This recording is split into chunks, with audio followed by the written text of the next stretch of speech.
Hey, Francois. Sorry, I deleted you right when you popped up again.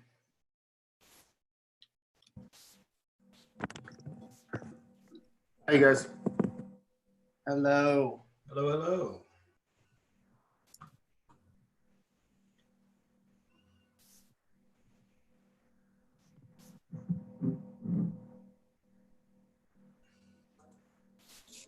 Job today, Doug. Really came together well. It went pretty well. Just two computers and multiple attempts. Let me see if I can get this to. No, I think it went really well for the record.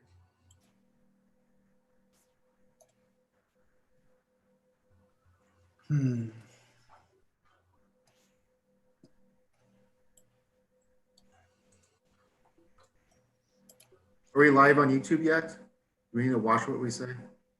Yeah, we are live, and I posted the link to the old one of where to go if they want to watch the next thing. Hey, Francois. Sorry, I deleted you right when you popped up again. No worries. Hey guys. Where'd that come from? I'm hearing myself multiple times.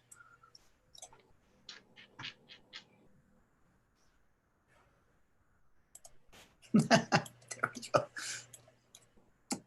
I'm caught in an infinite loop on my computers. Oh.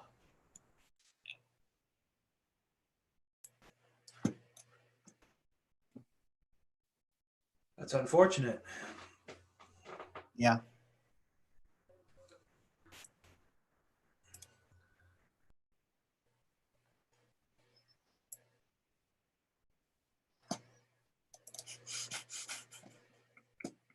What you doing, Kevin? Can you hear me? Yeah. My wife doesn't want to listen to this. Oh. She's talking to her sister. It's too confusing. I can barely follow it.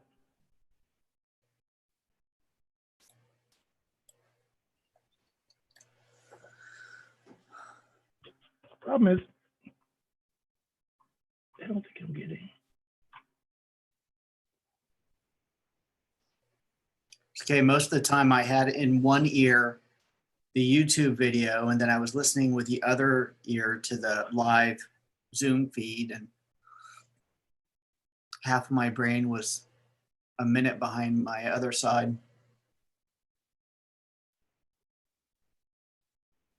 I think your sound's off. Me? No, Steve. Me, I had turned it off, but then I realized. I just saw your mouth moving, but blah, blah, blah, there we blah, go. blah. Yeah, no, I'm trying to take Doug's admonition very seriously to turn everything off, but I've turned too many things off now. I turned my YouTube off, and I turned the. I'm trying to figure out how much the lag is, but it's quite a bit actually. That's all right.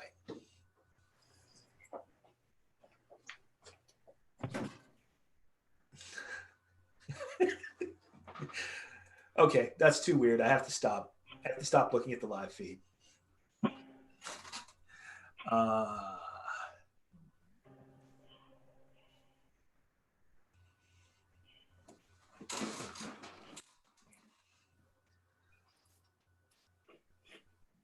I sent everybody.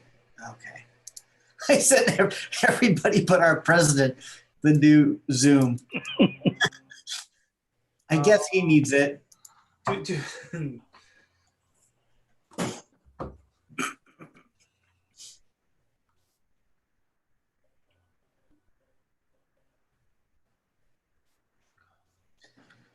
okay. Russ Bernard's at the old video wondering what happened.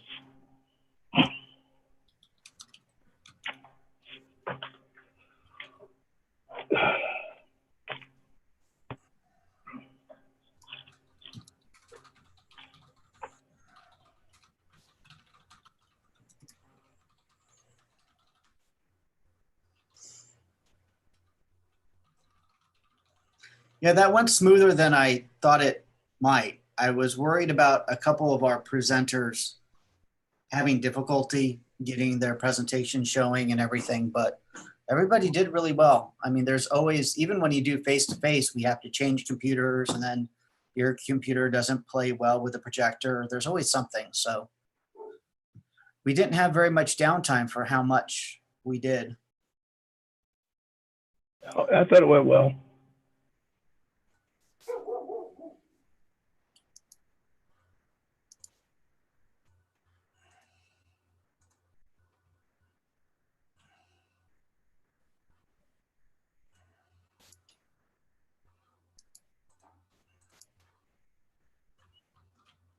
We're just all staring at each other now. I'm Hey, staring at me. I've been Yes. watching you on YouTube talking about me behind my back. Yeah, you were the one person that I didn't send the new URL to. Okay. But now it's good. We look like the Brady Bunch, so we're good. Now we do, yes. Where is anyone? I'm in the top middle. Who's in the top middle on their screen? I'm in the top middle, You're in the top middle. Okay. Well, that's appropriate. and I'm Mhm. outlined brightly when I talk. I'm looking at the I do that. gallery view. Yeah, me too. Okay, and that's what Doug has got up there. So I think And it's I have 6 just minutes. sent out. Oh, sorry, Steve. I just sent out the correct link, or what I think is the correct link, on all of the social media and on the listserv. Very good. Thank you. So that's on that. As long as I sent the right one, we're all good. Yep, I think so. Okay, so let's go ahead. Let me just get this. Yep. YouTube has a lag, so I've had a not irate email, but reasonable email saying, "Why didn't you answer my question? You skipped me many times." So let me apologize to everyone whose questions I didn't read out. There was a lag time between YouTube and sort of real time. So if I cut you off, it wasn't because I didn't think your question was important. It was because it didn't turn up in my feed fast enough for me to ask it in the time. Okay, so let's go ahead and get this business meeting started. This is our spring business meeting. Now, can I ask each of the executive board members to go ahead and introduce themselves so that the people, whether they are members of SAS or not, will get a sense of who actually is doing all the work for SAS. So Doug, you know, everybody knows you by now, but why don't you go ahead and start? I'm Doug Hume. I'm the senior executive board member and the tech dude. That's the official title. Yep. Okay. I Stephen? wonder if we're all in the same order. We're No, not. we're not. No. Hi, everyone. My name is Steve Christomalis, and I am the president-elect of SAS, and I am also the program chair for the upcoming 2020 meetings in St. Louis. And that will be significant when we get to that bit of the meeting agenda. Summer, we all know you now, but you want to introduce yourself again quickly? Hi, I'm Summer Saad, and I am the co-student representative with Sarah. Still trying to figure things out. Excellent. Kevin? Yeah, I'm Kevin Kelly. I'm the outgoing treasurer. Outgoing treasurer. Not for a long time, Kevin. We still got you for a good, what, 8 months? Yeah, okay. Okay. That tells you how much fun it is to be on this board. No, it is fun. Murray, do you want to introduce yourself? Murray Leaf, past president. And still on the executive board for his Past president is in office. past president office, but he's also now holds 2 executive offices in the AAA. One for Oh, us. yes. I'm a small section representative in the executive board of the AAA. Thank you. Sarah? Hi, I am the other student board rep along with Summer, and I'm a former Christomalis student who is now at Penn. Fantastic. Oh. And Francois? Hi, Francois Dang. I'm the other board member. The other board member. Other board member. Okay. The remaining Dylan, board member. Dylan is not on the board, but Dylan, do you want to introduce yourself? Sure. Dylan Patterson, and I'm a graduate student at the University of Alabama. Okay. And it will become clear in just a moment why Dylan is here. So who is the chair? It's you, Doug. You are the chair. Can you tell us what are these student paper prizes? Give us a little bit of background and go ahead and do. You want me to do that? Yeah, let's start with the fun stuff. I'm so used to Stephen doing the paper prizes. Ah, It's been years that you've been doing this. It's really kind of bizarre to be doing this myself. So we have one paper award named after Russ Bernard, which is a student paper prize, and it's $500. And it's for amazing work in doing research and writing. And we usually give these, we give it out twice a year, once at the fall meeting with the AAA and once when we meet with the SFAA. And even though this was kind of intended as a way to help students fund their trip to present it there, we're still giving it out because it's the right thing to do. And then we have two unnamed travel prizes. I guess they're the Society for Anthropological Sciences Student Travel Prizes awards. And those are $300 each. And those are designed for papers or presentations. So they can be posters or PowerPoint presentations that also exude anthropological sciences in the very broadest sense. So we're not trying to clone a certain type of anthropological science, but just a general type. So I'll first start with, let's see, hold on. We're doing this virtually, so it's kind of weird. Let's start with this one. Okay, I'm gonna share my screen for a moment. Share screen, which one? Oh, I can't see. Oh, there we go. This one. So the first travel prize goes to, ta-da, Rodrigo Hernandez, who submitted a presentation called Becoming Dispossessed, Structure and Meaning in Experiences of Material Loss During Hurricane Harvey, which was an exceptional paper demonstrating anthropological science and doing good things.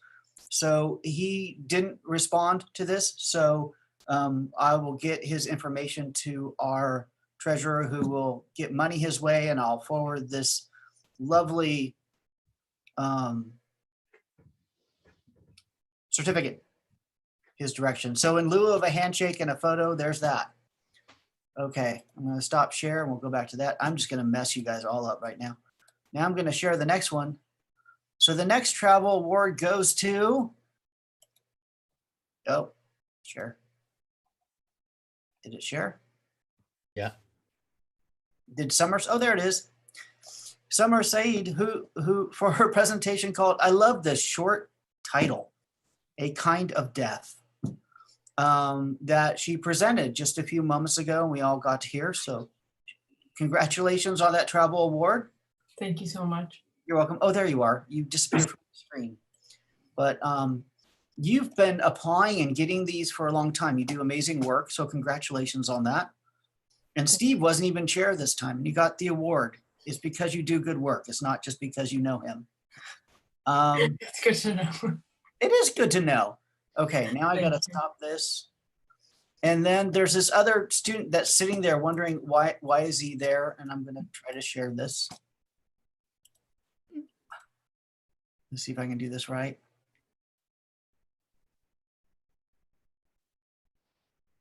Oh, there it is. And then our Russ Bernard Student Prize winner, the big prize, is for Dylan Patterson, who is here for his, and I'm gonna say, how do you say that first word correctly? Ibogaine. Thank you. Is not a drug, rejecting the pharmaceutical industry's claim on our bodies, in quotes. It was an amazing paper, came out on, it was unanimous among the committee that this was an excellent example of anthropological science writing. Congratulations. Thank you. Thank you all very much. So all of the, I'll send Congratulations. those things out. Yes, round of applause for them. Yay. I will send out stuff and yeah, awesome job. Okay, thank you very much. We have one more executive board member trying to get in. He's struggling with the link. That's Ian. I know. I've been emailing him. Have you? Okay, I'll leave you to deal with that. So congratulations very much, Dylan. Congratulations, Summer. Congratulations, all the prize winners. I would just like to echo Doug's hearty congratulations. You guys do great work. It's really interesting to read some of these papers. I didn't read them this year, but I have been on that committee in the past, and every single time it is worth doing. It's some work, it's some effort, because you guys write serious papers, but it's a lot of fun. Okay, so now typically what we do is we give an update on the panels that we've had. So we have the chair of the organizing committee for this meeting, which was Francois and Doug and Ian. They're the committee. Francois, I think you chaired it. Is that right? I did. I don't know what to report since everything I organized really didn't happen. And but luckily Doug was there to create the online version of this. I think Doug has a finger raised. I'm sorry, just one thing. So Russ Bernard is not in this meeting, but he's on YouTube and he's doing all these happy face emojis. So that goes to you, Dylan, for winning that award. So you just got happy faced emojied by Russ Bernard. Very And- cool. Why isn't he on this? I don't know, but anyway, sorry, Francois. So can you remind me, Dylan, you got to come to the AAA. Russ, you got to come to the AAA, and we'll get the picture with the certificate. We'll print out a new one. We'll do the picture so we can put it on our website. That would be really awesome. We do is we give an update on the panels that we've had. So we have the chair of the organizing committee for this meeting. Sorry, what's that? Oh, right. Okay. Hey, Ian. Before we go to Francois, Ian, can you very quickly introduce yourself? Everyone's introduced themselves. Just tell us what your role is on the executive. Yeah, this is my first year, so I'm just shadowing Francois, and I help with the Student Paper Prize reward, and I think I'm going to be helping with some of the panels and book prize, but I don't know. Oh yeah, you'll be doing all of that. Yeah. Thank you. Okay, Francois, do you want to give us an update on the spring meetings? I mean, just tell us what we would have had we been in Albuquerque. Yeah, sorry, I'm having some computer difficulties. My Excel just started. You just muted yourself. He did indeed. Okay, so my Excel sheet won't open correctly, but we had a lot of great sessions. I can't give you the names right now. Maybe someone who has the Sassy website loaded, that's also not loading for me, can give you a rundown of the program we've had. But given that the SFAs were canceled, I highly recommend that those sessions that didn't get a chance to present online, think about resubmitting at the AAAs. Right.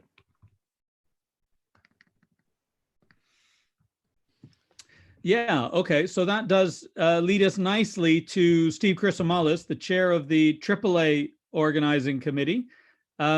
Steve, one of the things we always do in this meeting is encourage people to submit panels for review by us and papers reviewed by us. But Steve, I think Francois' suggestion is a good one.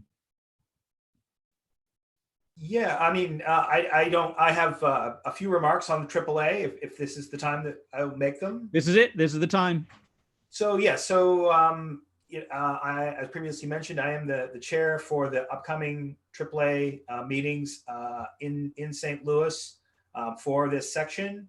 You have, if you're on our SAS listserv, then you have received numerous emails from me over the past month or so about our recruitment drive and about the meetings. Obviously, there's a lot of uncertainty right now, but we have all received now a 3-week reprieve. The deadlines have all been extended by 3 weeks to April 29th for the final submission for AAA materials. We have been actively in conversation with a number of other sections, putting together co-sponsored panels and co-sponsored workshops. Everything has been thrown into a bit of disarray because of COVID-19. That's inevitable, but I think that's true of every section. But we are putting out a very, very active call to get very, very heavy participation in St. Louis. And in particular, we want to encourage those of you who teach students to get your students to present. St. Louis is a great venue. It's not super expensive. It's in the middle of the country, so airfare is reasonable from most parts of the country, and it's not like DC or San Francisco where the hotel prices are just astronomical. We would like to see a really, really broad cross-section of the discipline represented across all subfields. You will be getting, if you're on the listserv or on our Twitter at Anthrosciences or our Facebook page, you will be hearing a lot more about this. So I don't want to spend a lot of time today, but I did just want to put out that call in person now. Okay, thank you. Francois, how many panels did we have for the Albuquerque meetings? About 7? Yeah, let me go and give you a quick count real quick. Give me a second. While he's doing that, one of the things we always do at these meetings is get an update from our treasurer about our membership. And no, he says no. So Kevin, we don't need to have the exact figures here, but in the past few years, although we're not the biggest section, we've had pretty healthy finances through some generous donations and through several years of kind of accumulating little bits of surplus every year. We built up. What is our quasi endowment fund at now, roughly?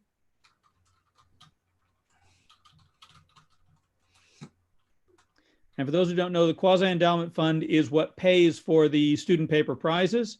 So that's the Russ Bernard Prize and the Travel Awards. The Carol R. Ember Book Prize doesn't come with any money. We decided that we all write books, we all write articles, we don't get paid for it very much.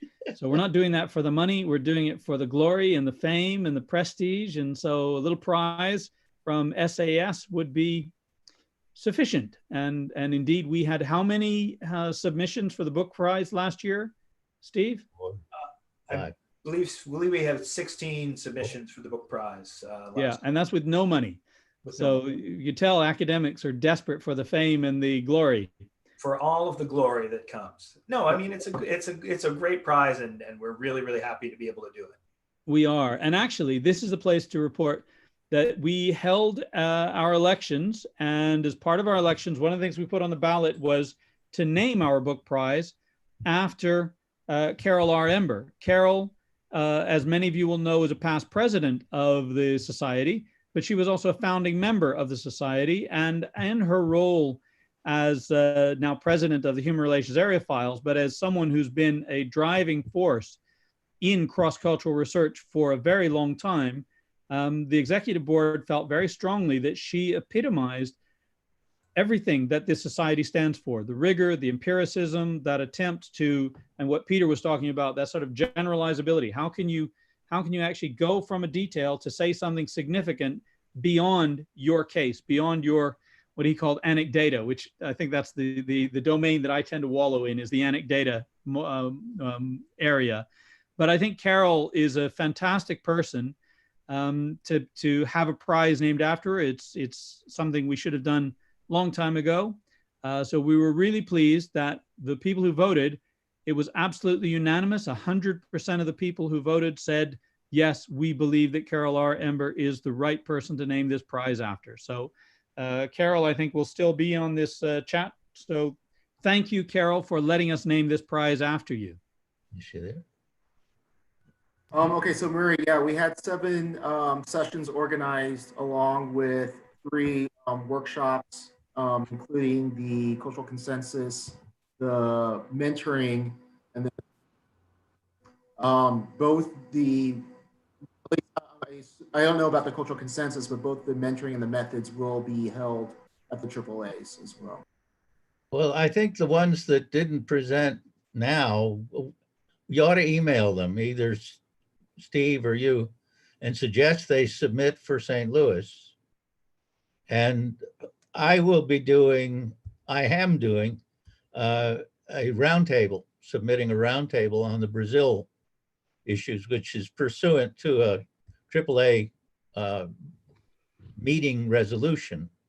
And I can't do more because I've got so many board things to do. So that'll be quite a full program for us. And we're co-sponsoring that with Culture and Agriculture. And Stephen was saying we want to do more co-sponsoring.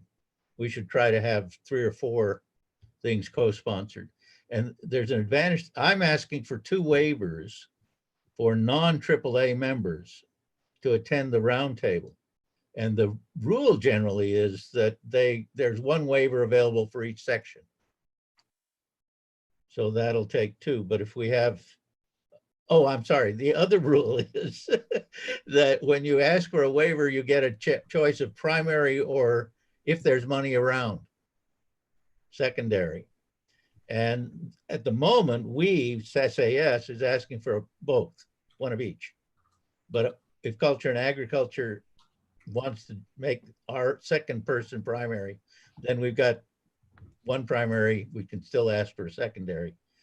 And this, at the moment, there's 1 waiver available for each section. We've got 32 sections or something, and there's only about 7 requested. So if we ask for more, we can get them. It's never been the case that every section has even come close to asking for a waiver. If I could just interject, I wanted to mention, Francois had mentioned well, there are actually 2 mentoring workshops that we do. The first is the methods mentoring workshop that Doug Hume has organized. We did it last year, and we're going to do it again in St. Louis, which is fantastic. But then there's also the sort of networking, mentoring workshop for early career researchers. And I'm not sure if I'm going to do that at the AAA or not. AAA has its own rules for workshops, but as I mentioned on the listserv, and I'm going to sort of repost that to make sure that we get enough folks, I am going to offer that workshop as a free webinar for anyone who's interested. So that's a workshop on networking and mentoring for PhD students, or really any graduate students and early career researchers within anthropological sciences, but also more broadly. We know that lots of people don't get the mentoring that they need to build up their intellectual networks. And so if you haven't signed up for that and you're interested, please definitely do let me know. That's gone out on the listserv, and maybe I'll even put up a little page on the website. That's a pretty easy thing to do, so that people can express interest in that.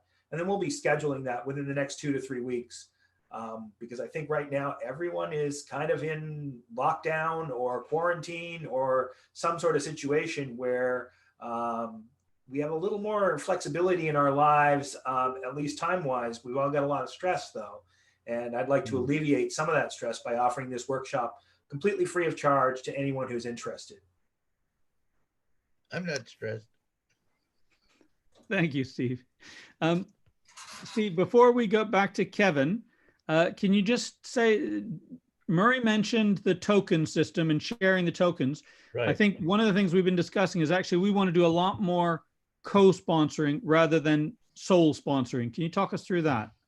Sure. Well, the way that the AAA system works is that up to 2 sections can sponsor any section, and we get a certain number of tokens. We get 2 full tokens, which really turns into 4 of the 2-hour sessions, which we can co-sponsor with another section, and that get priority. And those, I think they're called invited, but they're really, they just get a little bit better selection. But I want to point out that there's actually no limit to the amount of co-sponsoring we can do. In the past several years, everything we've put forward to the AAA has gone on the on their agenda in one way or another. So the real value of co-sponsoring is that if people are looking for things that are sponsored by any one section, they'll find it. So it gives greater visibility on the program. If we sponsor something with another section, looking under either one of those sections will turn up that panel. So there's not, even though there is this token system, I actually want to urge our membership to just think about if there's a relevant section that's relevant for your work and you think it could be co-sponsored by SAS, then be in touch with me. And again, we're going to be sending out a lot more information in the next week or two. Once things sort of settle down, I realized that the last couple of weeks have been pretty chaotic for a lot of people, and certainly they have been for me. So I haven't had the time to devote the kind of time and attention that I would need to as program chair, as I'm kind of rendering my life online. Thank you, Steve. It's very helpful. We seem to have lost Kevin, so I guess he's determined not to give us a treasurer's report this year. Well, there he is. My headset died. Oh, can you hear me? I can hear you. Okay. So to get back to your earlier question, so for those of you who are not familiar with the AAA accounting system, they give me numbers at the end of September, and then they give me some numbers that haven't been audited in the spring. So I'm going to give you a combination of numbers. So at the end of September, there was $14,532 in the Russell Bernard fund.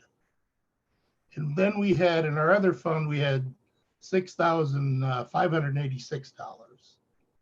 Now we can spend half of that in any one year, but we've never spent even that half. The numbers that I got earlier in the year are our membership's down, continues to decline. So our incoming revenue, let me get to that page. So year to date, at the end of the year, our revenue from regular membership was $1,767.75. And we budgeted $1,970. So we're at variance of $202 from our projection. Does that mean we have 170 members? About. Yeah. Can I just say one of the things that's been really gratifying? Steve Christomalis has went on he led this kind of recruitment and donor drive through the month of February. And we actually received a number of very generous donations to the Russ Bernard Prize, including from people who are at least one person who's not a member of the AAA. So thank you very much to everyone out there who's donated. It's gratifying to see that other people share our commitment to supporting early career people through financial compensation for what we know is very expensive conferences that may be important, but they're hard to go to if you don't have institutional support. Okay. Now the other thing sorry? Anybody have any questions? Oh yeah, any questions? I have a comment. Donations are wonderful. Members are in some ways at the moment even more important, because because the discussion is bubbling up again in the AAA board about small members below the cutoff point. The cutoff point is 225. Yeah. And what the board has just decided to do was we have one section which has 60 members. So we're going to try to write a letter to sort of warn them about being cut out or having to turn into an interest group, and see what that looks like as a model, and sort of pick literally the low-hanging fruit and maybe work up. But our meaning the AAA's lawyers seem to think it's important that we're out of compliance with our bylaws. And that raises the question of how do you get in compliance? One is change the bylaws, but then the question is to what? And that's probably even a worse set of questions for this organization to try to answer than just some way to increase membership or join sections. One of the reasons for trying to cooperate with other sections is to encourage people to join multiple sections. And that's one of the few times I've heard low-hanging fruit used to describe something quite so negative. Normally I associate low-hanging fruit with something good, something easy to get that we want. Easy to grab. Easy to grab, yes. Okay. Okay, thank you. So, obviously we do want you to join the Society for Anthropological Sciences, and we would encourage anyone to join the American Anthropological Association because we are, apart from anything else, trying to push a particular kind of anthropology or approaches, not just one kind, but approaches to anthropology that are rigorous, that are empirical, that are scientific. And the more of us there are, the more seriously the AAA will take these approaches. So numbers matter in this case. I think cooperation between sections encourage people to have overlapping memberships is more important than probably most people realize. Yeah, well, I'm certainly a member of several societies now, several sections now, simply because my interests don't fall uniquely within one section. I think Society for Anthropological Sciences serves an important function in pushing particular philosophical kind of approaches, not philosophical approaches, but a philosophy of science to push that. But, the Middle East section, the culture and agriculture, these are very important to me. So I will continue to have my regional and my kind of, the other foci as well.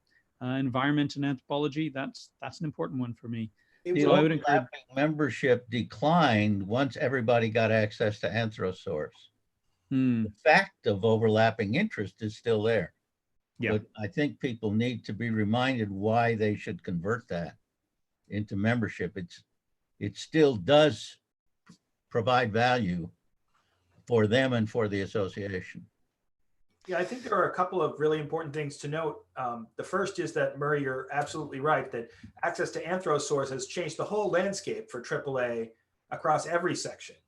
And that unless you're going to the meetings, that very often people will let their membership lapse and then they'll come back in because nobody or hardly anybody is reading paper journals anymore. And it's just not as relevant in that way. The second point is that membership is down in all sections, and actually SAS is down less than most. And in fact, I think it's a little hard to know because I think right now with COVID-19, I'm not sure that we have really accurate membership data in terms of what the results were of our membership drive because that basically ended just as everything started to shut down. I think that we may in fact see that we may in fact be up. It'll be interesting to know, but I wouldn't imagine that we can just email the AAA and get that on a quick basis at this very moment. Right.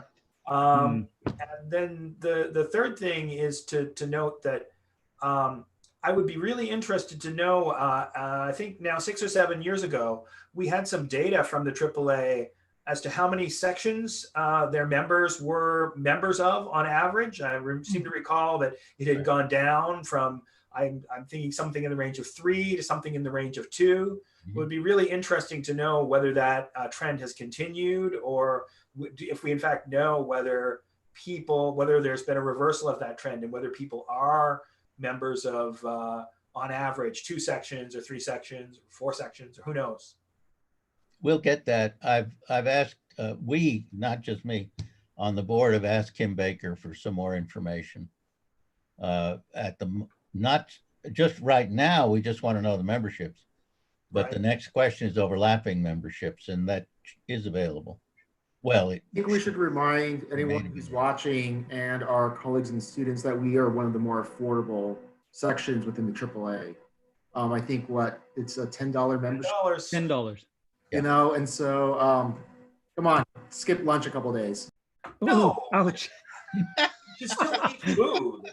That is not Well, the position no, of this no. board. That's No, I don't know what your departments do, but my department, my institution can certainly pay $10 for any student who wanted to be a member of a section. So any of my students who may be signed up, if you join the AAA, I will personally pay your $10 addition top up.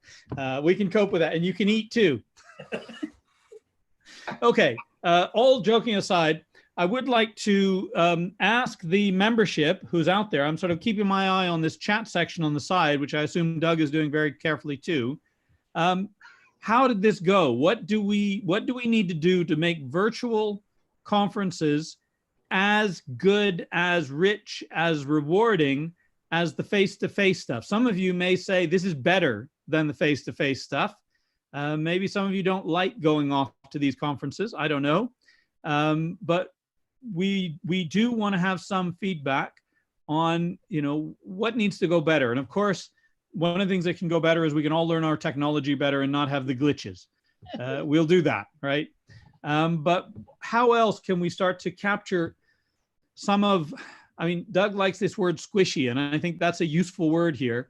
How can we capture some of that squishy stuff that we get from the face-to-face that's hard to formally describe even, but makes those conferences worth going to? John Gatewood in particular, I want to hear from you, because we didn't get John's posts during a lot of the talk. And he's just said the big impediment is the AAA dues, not SAS is $10. Quite right. Yeah. So what about the virtual meeting? Shall we do this again? And if we do it again, what's the right format? Is this kind of Zoom and YouTube link? Is that the way we should go?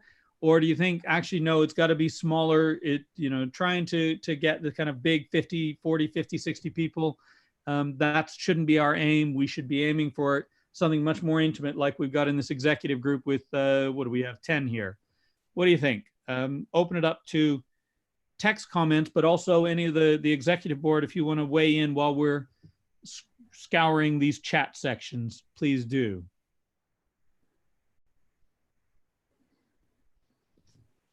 I think one of the things I would want to emphasize is that there's a lot of value in having these meetings. One of the values of having it is that I got to talk to a bunch of people who would not have been at the meetings in Albuquerque, in chat, but for lots of us, we live half our lives in a chat window somewhere. And I think there's a real value to that. So I think if we're going to do this again, that's a real value of doing that. One of the differences between this virtual conference and other virtual conferences is there are lots of virtual conferences that run in a different format, that run in a basically asynchronous format, where there isn't a live chat, there isn't a live stream. And the good side of that is that you have fewer glitches, but the bad side of that is that you don't actually have the human contact. And I feel like the human contact is why I come to these things. And I do feel that there was some real human contact today. I think that was good. And so if we're going to do it again, I think that trying to do it like this does work. I still want to see you guys from time to time. I think I'm not prepared to give up, face-to-face meetings. I think that's not, but I don't think that's on the table, right? That's not really what we're saying. But the idea is, should we do this sort of thing again voluntarily rather than by compulsion? And if so, when? I think it went just astonishingly well for a first time with no real practice. And Doug did a beautiful job. Steve did a great job monitoring and keeping the conversation going. It would be really nice if we could add a window and let somebody actually ask a question to the speaker. And I have a suspicion there's probably a way to do that. And that would be more of the live interaction. But this is enormously better than not having done anything. My only thought was we could potentially have multiple Zoom rooms going. So basically concurrent sessions. And they'd be smaller, and then people could, interact in this. Doug, you're shaking your Oh. head. Oh, I was just, at first what I thought you said is we could have multiple concurrent sessions going on at the same time. So one panel on this and one panel on that. And that's what I was shaking my head no to. But the one reason why I kind of made the executive decision, I didn't ask anybody, rather than having just anybody get on Zoom, I was really worried about, I didn't know how many people would show up. Right.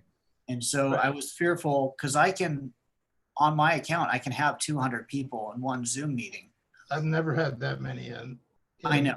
I mean, I could, but the Yeah, problem is I don't know what that would do to people like Julia, who was in Belize trying to stream in. So I was trying to keep the presenters to the smallest number of people so we could make sure that the presenters worked. I think the YouTube thing worked pretty well. There were some people that had some problems with it, but it was kind of nice because YouTube just kind of works, you know, and anybody could see that. I don't know if we, you know, the problem is when you have more tools involved with the job, more complicated, it gets more things can break. I don't know. Do we know what kind of people were in the audience? Good people.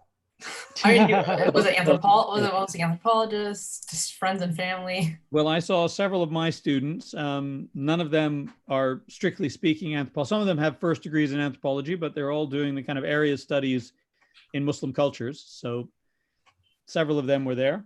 Can I just say, John Gatewood has said there is no real substitute for non-virtual meetings. Often it's after the sessions that the most meaningful discussions occur. Right. That's going to be an issue, probably always. But that's where Denise nicely says that you can do breakout rooms in Zoom. So, you know, maybe that's, I just did a thing yesterday with Zoom breakout rooms. It was interesting, but certainly you could have that if you can have kind of private chats to individuals alongside. If we had a Zoom where the presenters were videoing in, their cameras were on, and everyone who's not presenting, the cameras are not on and they're muted, then, you know, they only kind of speak when they have a question. So if we have numbers like this, 40 to 50, we could probably do it all in Zoom. Then we might need a registration in advance, not for a fee, but just saying, you know, tell us who's coming. And, you know, that's one way we could do it. What other comments do we have here? So there's a lot of positive things. There, Steve, because I want to be clear what we're talking about. I think, you know, we're a AAA section, thus we're going to continue to meet physically. Oh, yeah. AAA. We also have an enormously powerful partnership with SFAA now that, you know, has lasted several years, and they've been enormously generous to us, and we have really strong relationships there. So I can't imagine that we're going to stop meeting with them either. Nope. No. Physically. So nope. I want to be super clear to everyone who's listening on or reading on the chat that we're actually not proposing stopping any of the two physical meetings that we are already having. That I think what we're really talking about is at some future date, either as a summer conference, maybe something that, you know, we're talking about something else entirely, something in addition. And I just want to be really clear so that we don't give the impression that we're looking to cut back or have fewer face-to-face interactions, because I can't imagine why we would do that. Well, I agree. Think about COVID-19.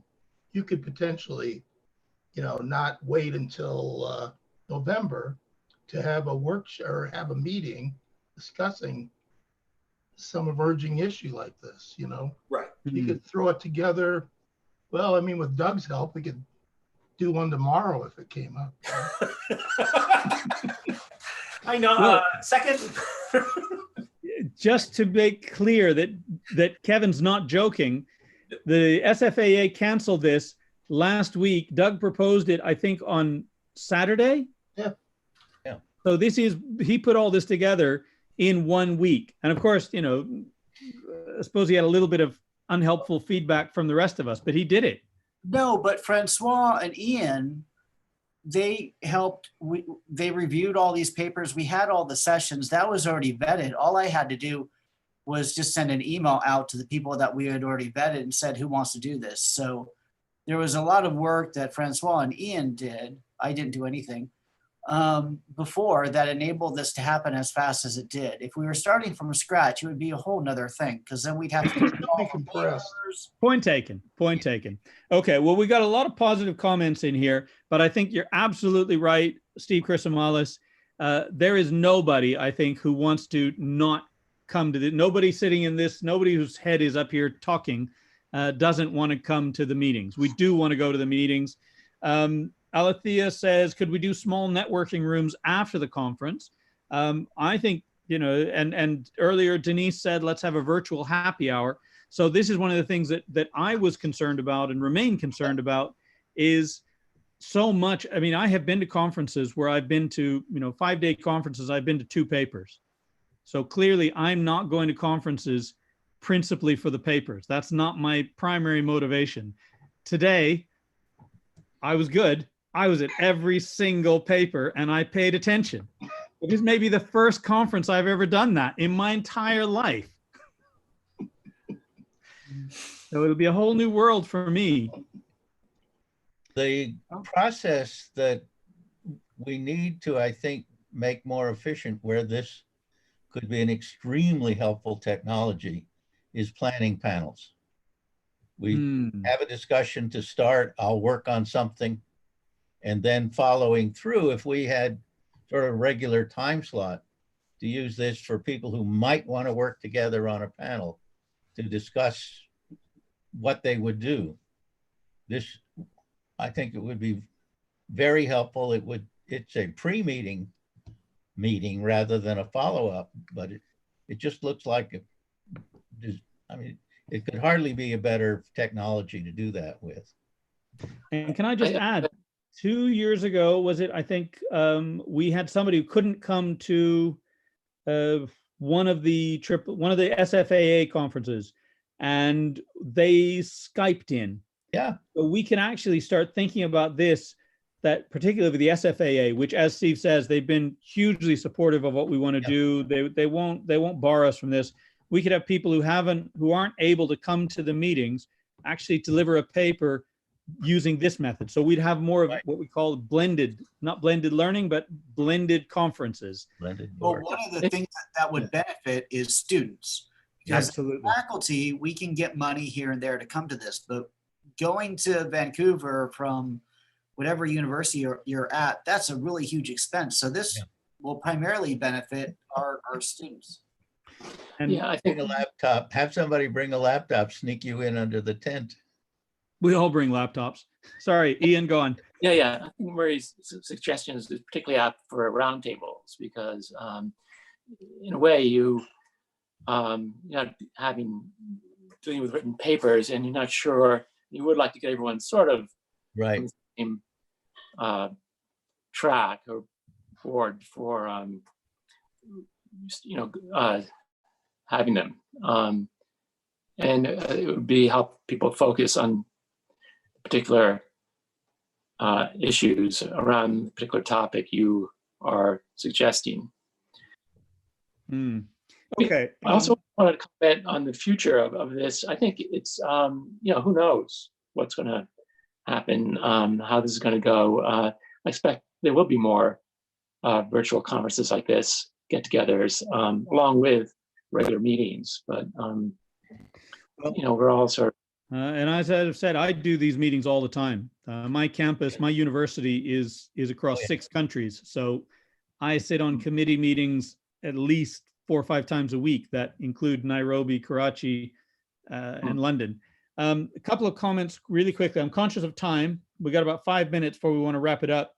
Russ Bernard says is absolutely right that the tech exists to make these meetings available for anyone who can't get to the meeting. So both should be the default. We should, going forward, we should actually say, we're going to do both of these. We're going to do the face-to-face and we're going to do these because we genuinely do want to be an inclusive organization that doesn't lose people because they don't have the money to get to the meetings or because, for whatever reason, they can't come to a meeting. Right.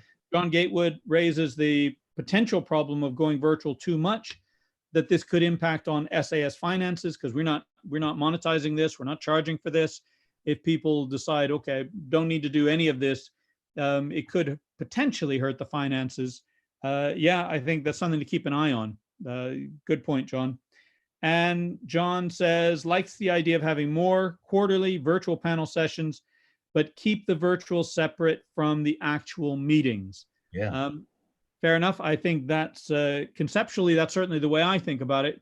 I think maybe in 5 to 10 years time, maybe that distinction will hardly be there anymore. Who knows? We'll all be so embedded. It'll be the matrix, like the good matrix, not the bad matrix. And I think to John's point, though, and John is, of course, entirely right, it's actually less of a problem for SAS than it is for the AAA as a whole. The AAA now has to look at itself and say, what's the value we're providing to our members? Because it really is expensive. And people up in the chat had commented the real barrier to joining SAS is not the $10 for SAS. It's the hundreds of dollars you have to pay to be a AAA member. And they're going to have to figure out what the value added is of being a AAA member. But those discussions are ongoing. In saying this on this YouTube live event, I'm not the first person to say this.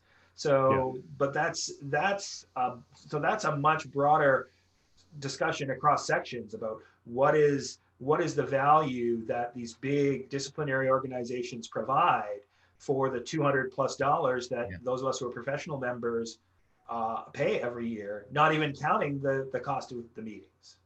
Yeah. Carol has just pointed out that it's not just money, it's also visa issues. And certainly I know a lot of really good social scientists in Pakistan, in India, and Afghanistan, and Tajikistan. They don't get visas to the States. We've tried.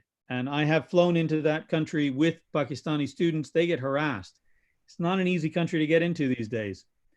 So this would be a way to bring more people in. America. By that country, you mean this country. I mean your country, yes. My country. Yeah, no. Steve C. and I are exempt from all of this. The rest of you have to wallow in the guilt. Yeah. Definitely a way to open up the society to foreign academics, really bring them in, an opportunity. I mean, we could hold we could hold a virtual conference that includes much more worldwide participation. Well, we had an advantage this time in that the collapse of the SFAA meeting left the time slot open. And the way that Doug and the committee had organized our panels made a coherent package. We could sort of move into this venue. Organizing something from scratch, absolutely from scratch, would be harder. Setting up something like a regular time and place using our website to have virtual meetings that we could sort of book might be halfway to having a prearranged time. The big problem with organizing a meeting like this just off the cuff is getting everybody together at the same time. Yeah, and time zones. I mean, it's now 10 o'clock for me at night. Yeah. I don't know what the latest it is for you, but Chisaki, my partner, is in Japan. She promised me she would be up for all of this, so she'd watch me in action, but I don't believe it because it started at midnight for her. It'd be like 6 o'clock in the morning now. So I hope she's asleep. Yeah, and she could just watch it after the fact. I mean, Exactly. Okay. I think we do need to bring this to a close, not because it's my bedtime, but because an hour of a business meeting is enough. Normally, we would break up here. We would wander off into smaller groups and go get something to eat and have a drink, enjoy our company. So I encourage you all to have a drink, to have something to eat, to enjoy your own company. And thank you very much. So let's see, there's the last comments. Denise says she knows one European archaeological conference gone completely virtual. They have registration fees infinitely less than face-to-face meetings. Russ says, comparing us to religious organizations, they've been streaming for years. It's only increased worship. And the IUAES executive has a task force to come up with a way to make digital participation in the upcoming Congress easy for Congress or colleagues around the world. Those of you who don't know the IUAES, they go to fabulous places, but they are seriously long flights. Yeah. They were in Brazil a couple of years ago. I went to the one in Japan. I mean, just, you know, great locations for conferences, but 2 days to get there. yeah, absolutely. Okay. Can I just, I don't want us to end without saying once again, just a huge thanks to Doug Hume, especially, but really to everyone who was involved in organizing this on really, really short notice at a time when it's really, really stressful for a lot of us. And Doug, I know you're a department chair and you have a million things going on in your life, and it just means a lot to me. Yeah, I definitely second that. Thank you very much, Doug. And thank all of you for participating. Okay. Now, I know that Doug is very keen and Murray is very keen on, what do you call it? Robert's Rules of Parliament, whatever this. So can I have a motion for closing this meeting? So moved. Seconded. Second. It's all done. Thank you very much. We will be in touch with the next great thing we do. Please do let us know. Contact anyone on the executive with suggestions for how we might serve the committee, serve the society better. Thank you very much. Goodbye. Thank you. Bye. Guys.